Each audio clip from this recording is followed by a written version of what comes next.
सभी को राम। पूछती है झोपड़ी, पूछती है झोपड़ी और पूछते हैं खेत भी, कब तक यूं ही लुटते रहेंगे लोग मेरे गांव। साथियों, क्या हमने ये दशा भुगतने के लिए देश को आजाद कराया था कि हमारे 32 किसान रोजाना कर्जे से दब के बैंकों के परेशान किए हुए आत्महत्या करते रहे? एवरेज 32 किसान प्रतिदिन।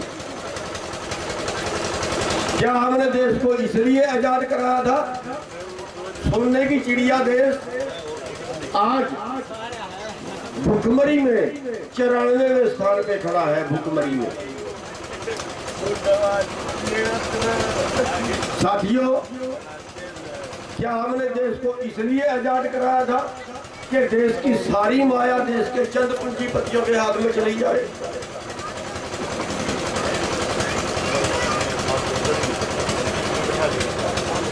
आज कौन सी हालात में खड़े हैं हम? जब देश आजाद कराया तब उत्तम खेती थी, उत्तम खेती। आज नखित खेती होगी, ये खेती को करके राजी नहीं। क्यों? हमारे पास दो चीज है, हमारे पास दो चीज है। एक है हमारी फसल और दूसरी है हमारी मजदूरी। फसल का आंकड़ा जो निकल के आ रहा है, न्यूनतम भाव, कम से कम, लागत के आधार पे नहीं, कम से कम। भाई इससे कम तो खेती हो ही नहीं सकती, इससे कम तो आदमी जिंदा रह ही नहीं सकता। कम से कम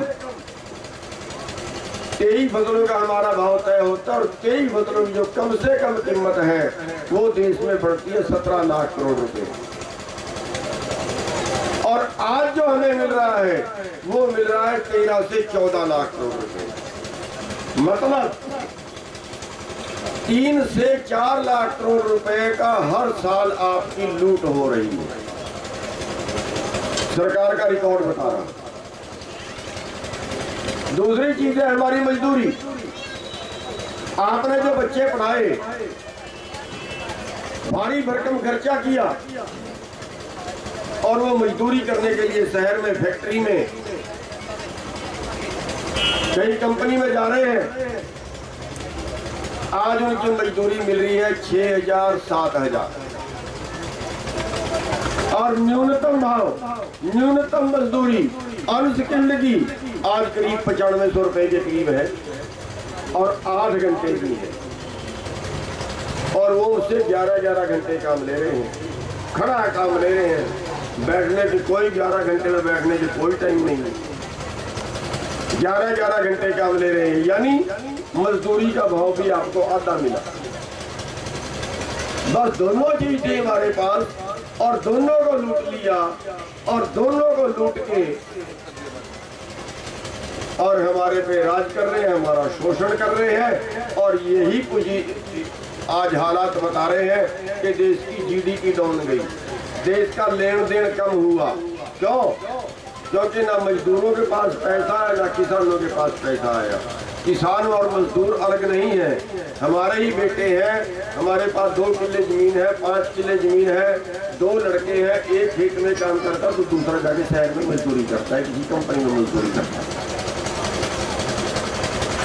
और हमारी जेब से पैसा निकल के बड़े पूंजीपतियों की जेब में गया और जो पैसा बड़े पूंजीपतियों की जेब में गया वो पैसा मार्केट में नहीं आया। मार्केट में नहीं आया तो इससे देश की विकास दर, देश का लेन देन जिसको हम बोलते हैं, देश की जीडीपी जिसको हम बोलते हैं, वो हमारी कम हुई। क्योंकि आपके पास जो पैसा आएगा वो सारा पैसा मार्केट में घूमेगा। आज एक आदमी की आमदन 90 करोड़ प्रति घंटे की है। अंबानी की आमदन 90 करोड़ प्रति घंटे की। अगर एक साल की आमदन गिन ली जाए देश के टोटल किसानों के टोटल खेती के कर्जे के बराबर एक आदमी की आमदन है। अरे हमारे ऊपर सीलिंग लगाई थी 18 एकड़ के, 18 एकड़ से ज्यादा किसान जमीन नहीं रख सकता। भाई क्या अंबानी पे सीलिंग नहीं चाहिए? कि एक संपत्ति की सीमा है, भाई इससे ज्यादा संपत्ति नहीं रख सकता, इससे ज्यादा उसकी आमदन नहीं होनी चाहिए। क्या नहीं होना चाहिए? अगर आज अकेले अंबानी की रोजाना की आमदन, अकेले आदमी की रोजाना की आमदन गरीब लोगों में बांट दी जाए, भूखे प्यासे लोगों में बांट दी जाए, तो देश में एक भी आदमी गरीबी रेखा से नीचे नहीं रहेगा। एक भी आदमी। आजाद 73 साल बाद की आजादी में और आजाद करवाने में सारे आप लोगों ने कुर्बानियां दी है। किसी पूंजीपति का एक भी बेटा आजादी की लड़ाई में और उसके बाद आजाद रखने की लड़ाई में किसी पूंजीपति का एक भी बेटा शहीद हुआ तो बता दो, या किसानों के और या मजदूरों के। और ये फिर हमें सिखाते हैं तिरंगे का सम्मान। ये आरएसएस वाले जो देश की आजादी की लड़ाई में कुछ ही योगदान नहीं, 1% योगदान नहीं, बल्कि उल्टा देश को आजाद करवाने वाले महात्मा गांधी को बड़ी बात थी इन्होंने। ये आज तिरंगे का सम्मान सिखाते हैं। अरे हमारे तो हजारों लड़कों की लाशें आए साल, सैकड़ों लड़कों की बच्चों की लाशें तिरंगे में लिपट के आती हैं सीमा पे। ये हमें दंगे करवा रहे हैं तिरंगे के नाम पे। साथियों, आज हम कहाँ खड़े हैं? आज मजदूर किसान से करता है, किसान मजदूर से करता है। क्यों? जातियों के झगड़े हमारे बीच में खड़े करा दिए, एक बनाम 35। अरे देखिए कितने दुष्ट लोग हैं। ये होता है नेताओं के काम, ये नेता होते हैं। इससे बड़ा देशद्रोह क्या होगा? अपने भाई को अपने भाई से लड़वा दिया, इससे बड़ा देशद्रोह क्या होगा? एक जाति को दूसरी जाति से लड़वा दिया, इससे बड़ा देशद्रोह क्या होगा? एक धर्म को दूसरे धर्म से लड़वा दिया, इससे बड़ा देशद्रोह क्या होगा? अभी करवा दिए थे दंगे 26 तारीख को इन्होंने। तो अपने आदमी भेज के लाल किले पर झंडा चढ़वा दिया। अगर उसकी फोटो ना मिलती है, अमित शाह से और मोदी से हो गया था कलेश। अपने लोगों को खड़े करके करनाल में सरदारों को बट्टे मरवा दिए। धार्मिक झंडे को खालिस्तान का झंडा बता दिया। ये नेता होते हैं। आज जरूरत है हमें इस व्यवस्था के परिवर्तन की। और बड़ी बात है कि किसानों और मजदूरों को, दुकानदारों को जितने लूट रहे हैं हम, जिनका शोषण हो रहा है, उन सबको एक मंच पे आना पड़ेगा। अगर बचना है, दूसरा रास्ता कोई नहीं है हमारे पास। अगर मजदूर भाई भी हमारे साथ में आगे, अगर दलित भाई भी हमारे साथ में आगे, तो इस सरकार की चूड़े घेर देंगे।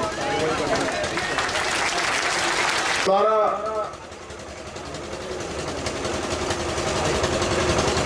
बेनती है कि हम अपने सभी भाइयों को, गांव में जो हमारे दलित भाई हैं, उन भाइयों को भी साथ में लेके चलें। सब अपना भाईचारा एक तरह से बनाएं और हम तब तक लड़ेंगे जब तक हम जीत नहीं पाए। साथियों, मैं इसी के साथ मैं आपका धन्यवाद करते हुए, अपनी रुदा खाप है उसका धन्यवाद करते हुए अपनी बात को समाप्त करूंगा। किसान एकता जिंदाबाद, जिंदाबाद जिंदाबाद। किसान मजदूर व्यापारी एकता जिंदाबाद, जिंदाबाद जिंदाबाद। किसान मजदूर व्यापारी एकता जिंदाबाद, जिंदाबाद जिंदाबाद। शक्ति अपराधी का भाईचारा जिंदाबाद, जिंदाबाद जिंदाबाद। सभी धर्मों का भाईचारा जिंदाबाद, जिंदाबाद जिंदाबाद। मैं कहूँगा लड़ेंगे, आपने कहना है जीतेंगे। लड़ेंगे, जीतेंगे, लड़ेंगे, जीतेंगे, लड़ेंगे, जीतेंगे, लड़ेंगे, जीतेंगे। सबका बहुत बहुत धन्यवाद।